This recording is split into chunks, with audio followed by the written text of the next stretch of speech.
Yeah. So how do you think now the religion is going to evolve? I know we're slightly off subject, but this is part of this conversation too.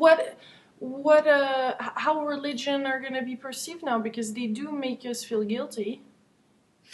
Right. I think that what's going to happen with the Course in Miracles is that it's going to become for Christianity pretty much what the Kabbalah has become for Judaism.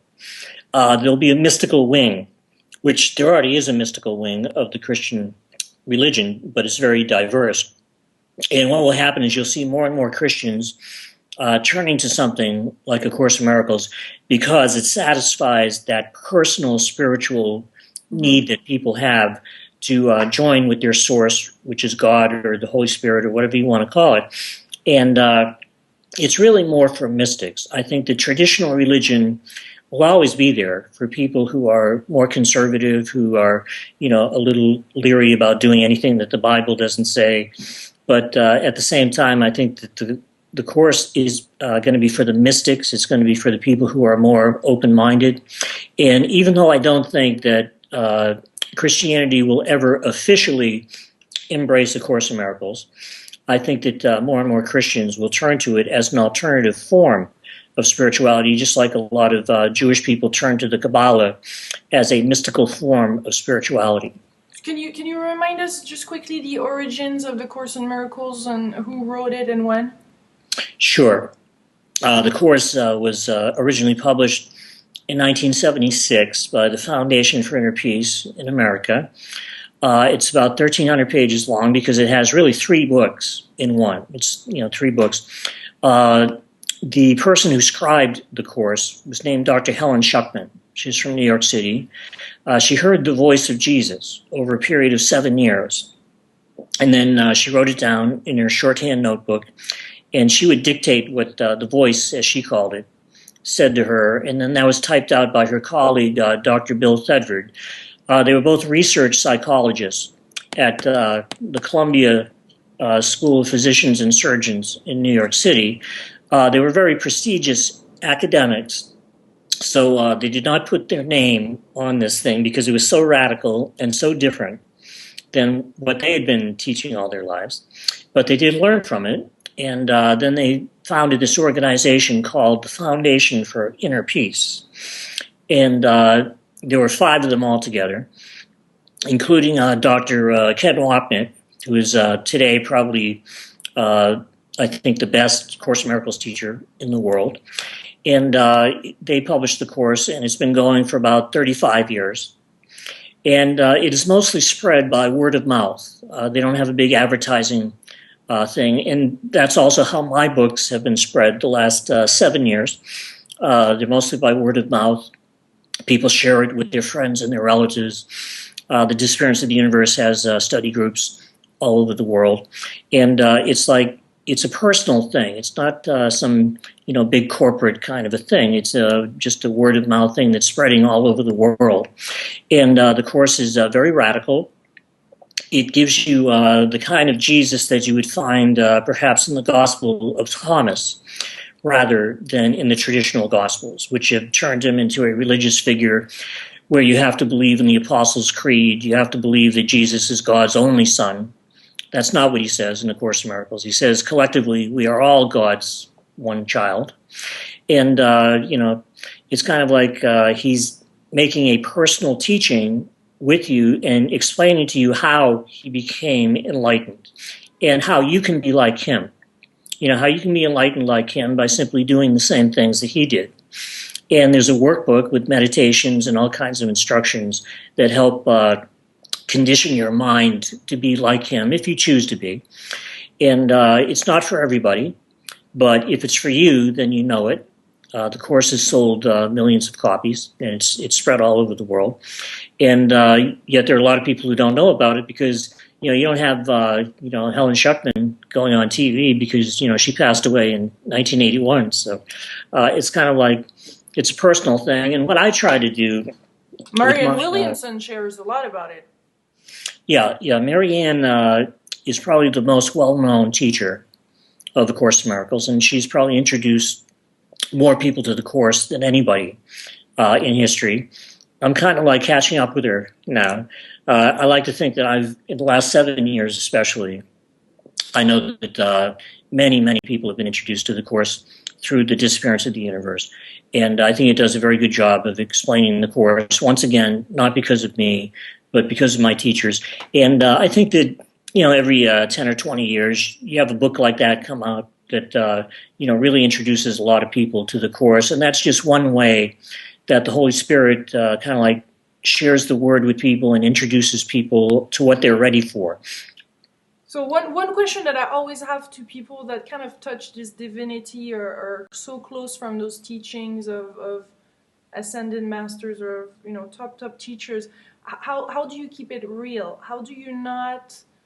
Is there some point where you feel like anything is possible and you kind of go overboard and then you learn, then you get back on track with authenticity? I mean, how do you keep it real in all this? Well, one of the great things about this form of spirituality is that it's very practical. You can live your life and you can be normal. That's what I tell people. Don't forget how to be normal. Live a normal life. I have met some of the most famous spiritual teachers in the world in the last few years. And a lot of them, they have forgotten how to carry on a normal conversation. When I moved from Maine to California, I would ask some of these teachers, hey, what's it like to be in California? And they'll give you like a speech, and they'll tell you how they're going to save California and all this stuff. And what I meant was, well, what are the beaches like? What's it like to live there? What's it like to experience it? And that's what I tell people, remember to have a normal life. You can do this because this is done at the level of the mind. You can still have your life. So it's very practical. And one of the things that keeps it real is your experience, because your experience is the most real thing that you have. It's not the physical things that you have in your life that are the most real things to you. The most real things to you are things like love, things that you experience, the love that you have for other people, the experiences that you have when you travel somewhere and you see these beautiful things. I was just in Greece last week admiring all of this beauty. And when I see that, I think of it nowadays as being kind of like a projection of the beauty that exists in my mind, which is a reflection of God. It's not really God, but it's a reflection of the beauty of God that is in my mind. So I think that this is a perfect balance between living a normal life, keeping it real, and at the same time being able to look at things in such a way that your experience starts to shift that beautiful experience that is less painful and more joyous, which is an experience of being spirit. So it really is the kind of thing where you can have your life and at the same time awaken from it. Yeah. So is that what you're trying to talk about also in your movie, the documentary Leap? Yeah. That's one of the things that I've done. I've been in a couple of movies. There'll be another one coming out soon that is specifically about A Course in Miracles.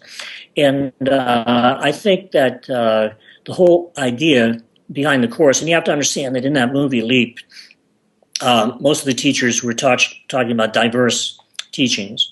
I was probably the only one who was talking about A Course in Miracles, but it doesn't matter because I believe that all of the messages that we get in terms of spirituality are valid. I think that the Holy Spirit speaks to people in many different ways, and that we are all being led one step at a time along the path. So even though you see a lot of different teachers saying a lot of different things, they're all important because they all lead to the same place in the end. And the Holy Spirit will show up for people in the world in whatever way is best for them. For some people, the Holy Spirit could show up as an angel because that's what they can accept and understand without fear. For some people, the Holy Spirit could show up in the dream because, the Course refines that idea of this world being an illusion to the idea of it being a dream that we will awaken from. And once again, that awakening is enlightenment. And, the Holy Spirit for some people could show up in the dream as the Virgin Mary because, that's something that they can accept without fear, and that would be acceptable to them. Yeah. That's why I had a question in 92 when you saw those ascended masters right next to you after meditating. I mean, you must have been pretty open and ready to see this, because that they appear as real and you can touch them and feel their flesh and have a real conversation. This is very surreal for a lot of people, and a lot of people never have that kind of experience, I guess. So you were there and open. Yes. What I've learned about them since then is that even though they appeared to me and still appear to me as bodies, Art and Persa, the two ascended masters, showed up as people on my living room couch. Now I know that what that really was the Holy Spirit, and still is the Holy Spirit showing up for me in a way that I can accept and understand. And I think the reason that the Holy Spirit decided to appear as bodies, in this case, was because they wanted the conversations that we had in the disappearance of the universe to be human. They wanted them to be a different style of conversation. A lot of the spiritual teachings that we have nowadays, they're channeled and they seem to come from up above somewhere, and they're a little bit removed from our everyday experience. However, because Art and Persa appeared to me as bodies, it made for a different style of conversation. They were like right in my face. It's like I couldn't get away from what they were saying. They were very blunt. And when I get a little bit nervous, which I was, I tend to become kind of like a smartass. I kind of like give these wise comments and tell some, kind of like jokes about things that maybe aren't very relevant to the conversation. But what it did was it made for the style of conversation that a lot of people could relate to, because that's the way that people talk in their real lives. That's the way that people talk in their everyday lives. So we have a conversation that is talking about very advanced metaphysical and spiritual ideas, but they are put in such a way that everyday people, including myself, can understand them. I'm not a genius. I never went to college. I don't have any credentials or degrees or anything like that. And yet, the Disappearance of the Universe educates people about A Course in Miracles in a way that's never been done before. There have never been so many people who could actually understand the Course as there is today. Yeah. And that's specifically because of that book. And I think that, it's given the way that it is so that it sinks right into people and they can accept it as everyday conversation. It makes everything so much more understandable, where A Course in Miracles is very biblical and scholarly.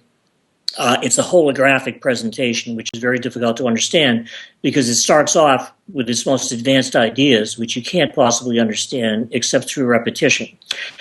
The Disappearance of the Universe, on the other hand, rather than being a holographic presentation, is a linear presentation, which means that the whole thing is spelled out in order so that you can really see where it's going. You can really see and understand exactly what the Course is talking about, so that by the time you get to the end of the book, then you can go back, you can read A Course in Miracles, and it will actually make sense to you. Even though the Course is starting out with its most advanced ideas, you will understand them because it's already been explained to you by the Disappearance of the Universe.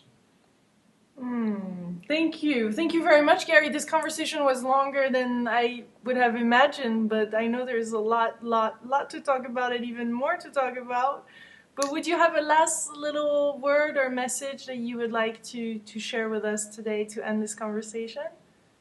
Well, sure. First of all, I know that this broadcast will go all over the world, so I want to tell people that when I come to your country, I hope that you'll come and see me, because I think that the message of my teachers, the message of A Course in Miracles is very important, and it's helping to lead to that general spiritual awakening that I was talking about earlier. And I just hope to meet you, because there's this joining going on, and I'm very happy to be a part of it. And I'm just honored to be able to participate in it. And I'd like to thank you for this interview. It's been very helpful, and I hope we'll do it again sometime. Thank you, Gary. Thank you. And let us know when you're in Chicago. Now I'm based in Chicago, so please, next time you're in town, we'll do a one-on-one in person. Hey, that would be great. I'll do that. Thank you. I send you much love. Thank you. You too.